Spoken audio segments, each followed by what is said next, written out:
नमामि तव दास दास म्हणता माते कशाचे भय रामा जाईन ज्या स्थळी सुखघना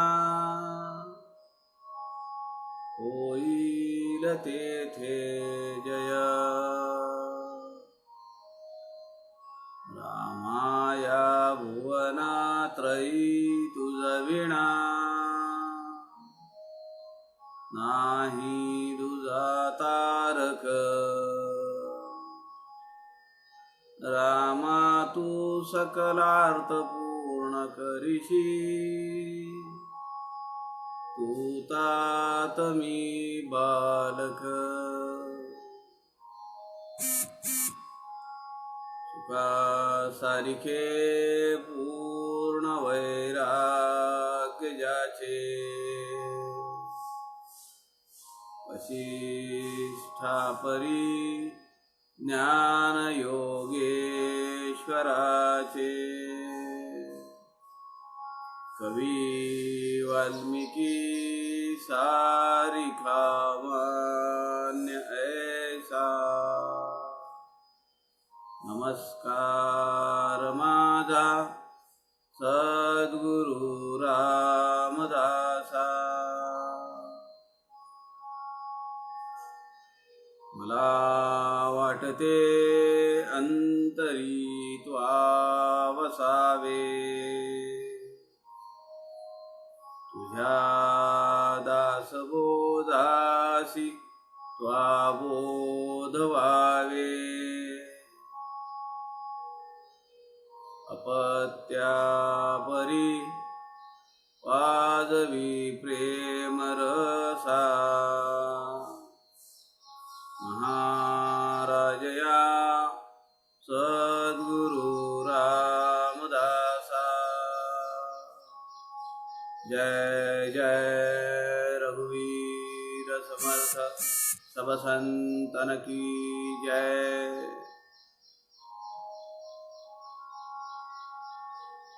सज्जनों नमस्कार।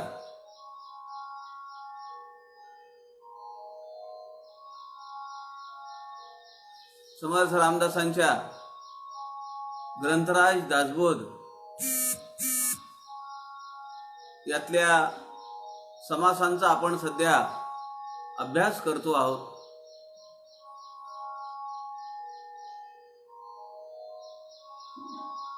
किती वेगवेगळ्या प्रकारचे विषय 350 वर्षापूर्वी एका दृष्ट्या आगळ्या वेगळ्या धाटणीच्या संतांनी आमच्याजवळ सांगून ठेवलेत, याचं आपल्याला आश्चर्य वाटतंय।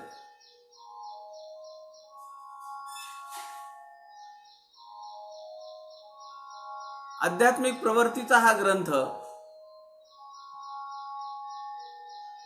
अद्वैत प्रतिपादन करणारा हा ग्रंथ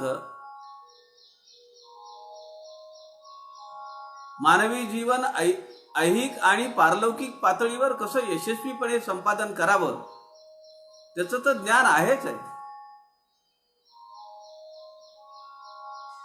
पण एखाद्या समाजसेवकाने समाजसेवा करत असताना किती निस्पृह असलं पाहिजे, त्यांनी काय काळजी घेतली पाहिजे त्याचं विवेचन समर्थांनी अनेक ठिकाणी दासबोधामध्ये केलेलं आहे। अनेक वैशिष्ट्यांमध्ये हे एक वैशिष्ट्य आहे की समाजसेवा करणारा मनुष्य किती निस्पृह असला पाहिजे, त्याच्यावर त्या निस्पृहतेवर 4 समाज समर्थ रामदासांनी वेचावेत, म्हणजे तो त्यांच्या दृष्टीने विषय किती महत्त्वाचा आहे ते आपल्या लक्षात येईल। आपण दशक 14 समास एक निस्पृह लक्षण नाम असा समास पाहतो आहोत। काल मी आपल्याला सांगितलं 4 समास निस्पृह या विषयासाठी दासबोधामध्ये आहेत. 11:10, 15:2, 14:1 आणि 18:3. एवढा महत्वाचा विषय समर्थांना 350 वर्षापूर्वी वाटतोय की समाज शरण वृत्तीनं वागणारा एक ज्ञानी महंत, ज्याला लोकसंघटन करायचं, एखादी चळवळ चालवायची आहे, त्यांनी आपल्या जीवनामध्ये किती बारीक सारीक विचारांनी आपलं जीवन व्यतीत केलं पाहिजे की जेणेकरून समाजासमोर एक वेगळ्या पद्धतीचा आदर्श उभा राहील. या समासातल्या 80 ओव्यांपैकी मोठा समास आहे हा. सगळे समास हे साधारण 25 ते 40 ओव्यांपर्यंतचे समर्थांचे आहेत. 50-60 ओव्या खूप झाल्या.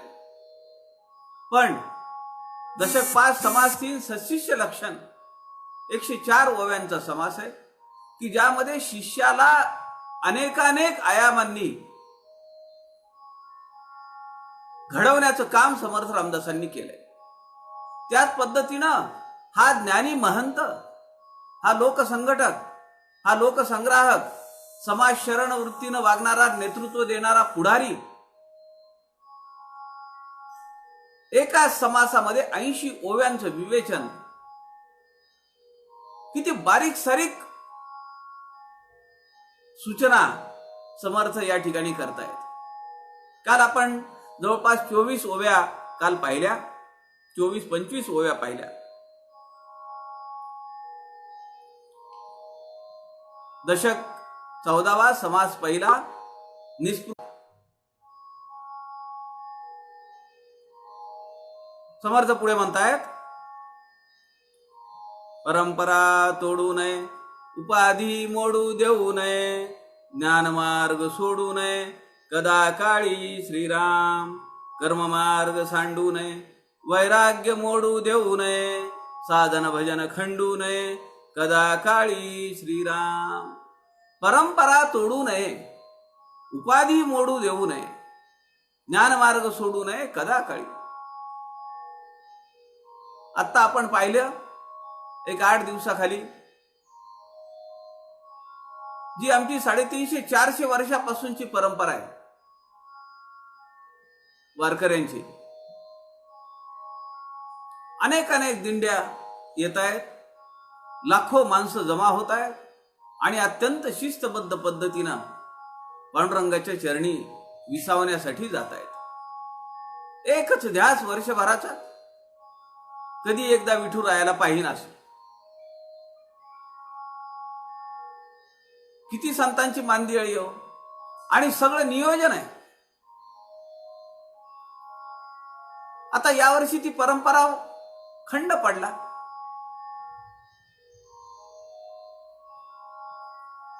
पण अशा खंड पडलेल्या परंपराच्या निभावून नेण्यासाठी, ती परंपरा निभावून नेण्यासाठी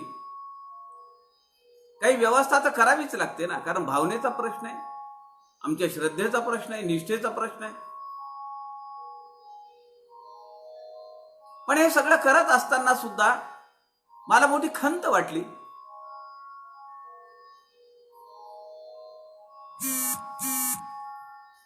माऊलींच्या पादुका या हेलिकॉप्टर मधून आळंदीतून पंढरपुरात यायला आणण्याचं अगोदर ठरलेलं होतं, पण ते ऐन वेळेवर बदलण्यात आलं आणि ते बसमधून आणण्यात आल्या.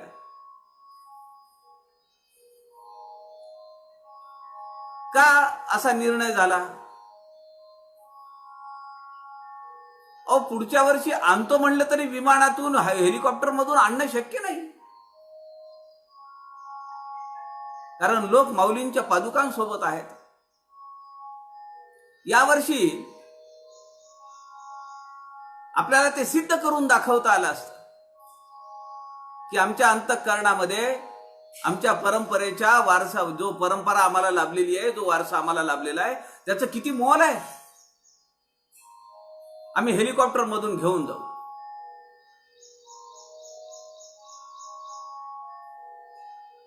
डिसेंबर महिन्यामध्ये जांभेला समर्थ रामदासांच्या जन्मगावी हेलिकॉप्टरमधून पुष्पवृष्टी झाली. लागले असतील लाख 1.5 लाख रुपये सहज खर्च आला असेल.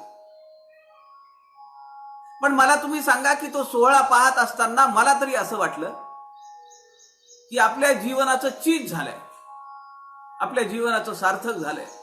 माहित नाही या जन्मामध्ये पुन्हा तो सोहळा पाहता येईल का नाही.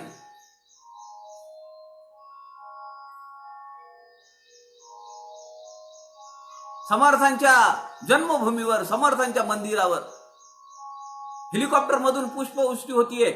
हा बहुमान आहे, मोठेपणा आहे, अभिमान आहे. मग चांगला चान्स होता ना हो, त्या पादुका हेलिकॉप्टर मधून आणता आल्या असत्या. याला समर्थ म्हणतात करंटे पुरुष.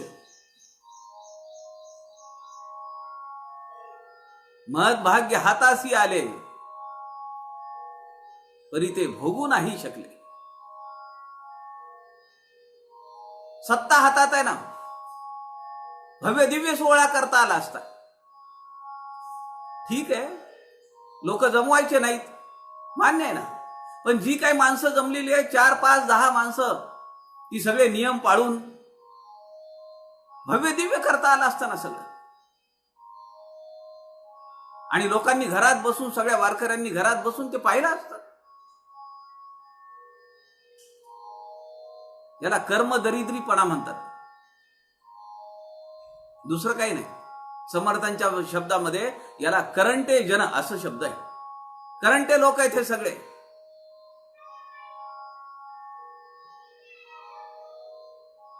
एक तर डोक्यात काही येत नाही, लोकांनी सांगितलं तर समजतही नाही.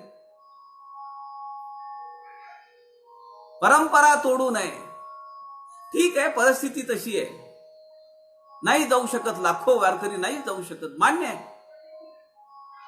मस्त सजवलेल्या हेलिकॉप्टरमध्ये, रंगीबेरंगी हेलिकॉप्टरमध्ये माऊलींच्या पादुका पंढरपुरात उतरल्या असत्या. हेलिपॅड पासून डायरेक्ट लाईव्ह टेलिकास्ट केला असता. खुलव पंख खाली अंथरली असती. काय बिघडलं असतं का सांगा ना मला.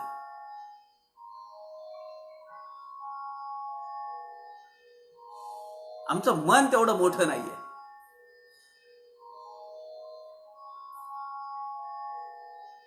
ती पोस्ट फार सुरेख होती व्हॉट्सअपवर आलेली, की वारकऱ्यांच्या दिंडीचं सगळं चित्रीकरण एक माणूस हेलिकॉप्टर मध्ये बसून करतोय. तो माणूस आज मुख्यमंत्री झालाय आणि पादुका हेलिकॉप्टर मधून आणायच्या ऐवजी बस मधून आणण्याचा घाट घातला गेलाय. काय म्हणायचं याला. असू द्या.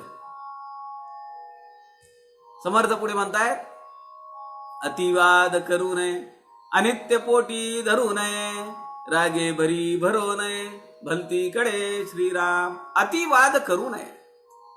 आपल्याला वाद नाही घालायचा, आपल्याला फक्त दृष्टीला आणून द्यायचंय. हे असं करू शकला असता, असं झालं असतं, लोकांनी तुमची वाहवा केली असती, पुढच्या वर्षी तुमच्या स्वतःच्या पायावर तुम्ही राज्य करू शकला असता. आता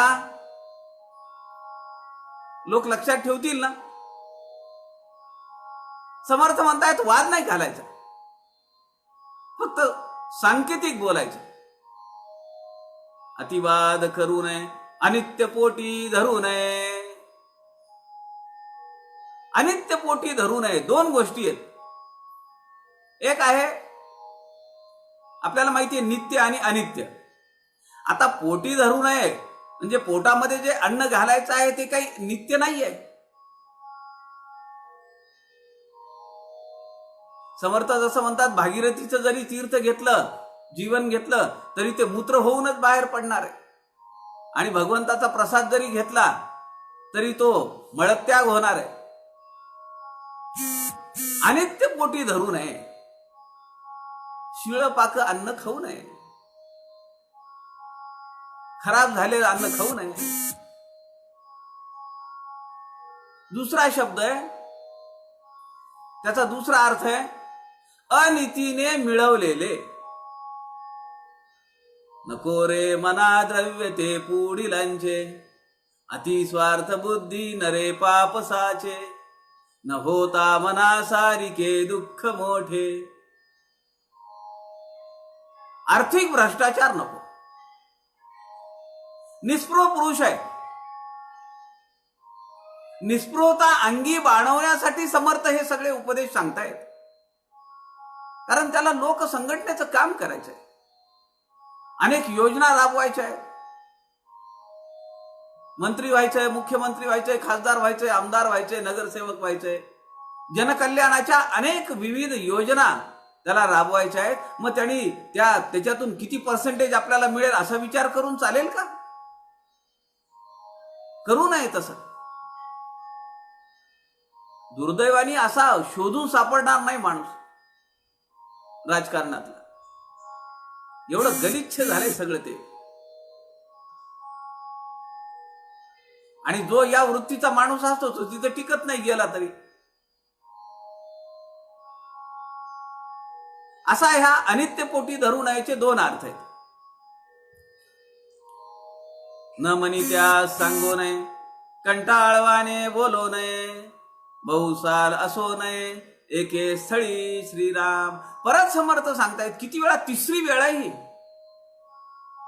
एका जागेवर जास्त दिवस राहू नये, परिभ्रमण करावे, मान मिळेल तिथं सारखं सारखं जाऊ नये.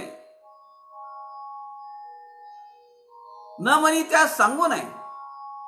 ज्याला पटत नाही त्याच्या मागे लागण्यात काय अर्थ आहे?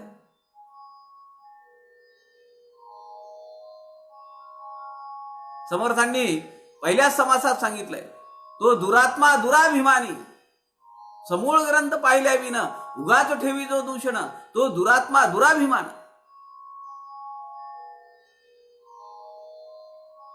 ज्याला पटेल त्याला आपण सांगावं. ज्याला ऐकूनच घ्यायचं नाहीये त्याला त्याच्याजवळ आपला वेळ आणि कशासाठी बर्बाद करायचं, कशाला खर्च करायचा. न म्हणी त्यास सांगू नये, कंटाळवाणे बोलू नये. काही वेळा लोकांना ऐकण्याची इच्छा आहे, पण पाल्लाळ लावलेलं तेच संपत नाही. मुख्य विषय राहतो बाजूला. मग ते समोरच्या माणसाला कंटाळवाणं होतं.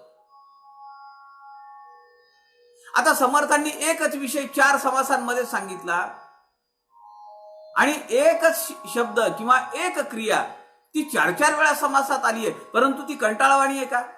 प्रत्येक वेळी शब्दांची योजना वेगळी आहे. बहुसाल असो नये, एके स्थळी श्रीराम. निस्पृह माणसानी, महंतानी, ज्ञानी पुरुषांनी एकाच ठिकाणी जास्त दिवस राहू नये. समर्थांनी 1100 मठांची निर्मिती केली. अहो, ज्या मठामध्ये जास्तीत जास्त आयुष्य गेलं समर्थांचं 40-42 वर्ष चाफळला गेलं, जिथं रामाचं प्रतिष्ठान निर्माण केलं, त्या रामाजवळ समर्थ राहिले नाहीत. किंवा छत्रपती शिवाजी महाराजांनी दिलेला आपल्याला किल्ला मिळालेला आहे, राहा इथं, सगळ्या शिष्य मंडळींना बोलावून घ्या, सगळी व्यवस्था आहे, असं नाही वाटलं.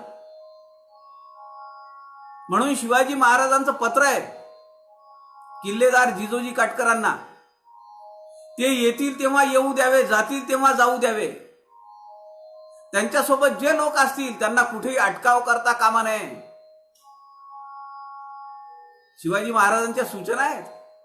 जिजोजी काटकर हे तेव्हाचे किल्लेदार हो त्या काळामध्ये, त्यांना लिहिलेलं पत्र आहे शिवाजी महाराजांनी. गोसावी जेव्हा येतील तेव्हा येऊ द्या, ते जेव्हा जातील तेव्हा जाऊ द्या. त्यांच्या समेत जी जी मंडळी असतील शिष्य मंडळी त्यांना कुठेही अटकाव करू नका. अहो, पावसाळ्याच्या पूर्वी त्या शेतघराची कौलारू सगळी स्वच्छ करावीत, शाकारून घ्यावीत, जेणेकरून कुठेही पाणी गळता कामा नये, अशा सूचना राजांनी किल्लेदाराला दिलेल्या आहेत.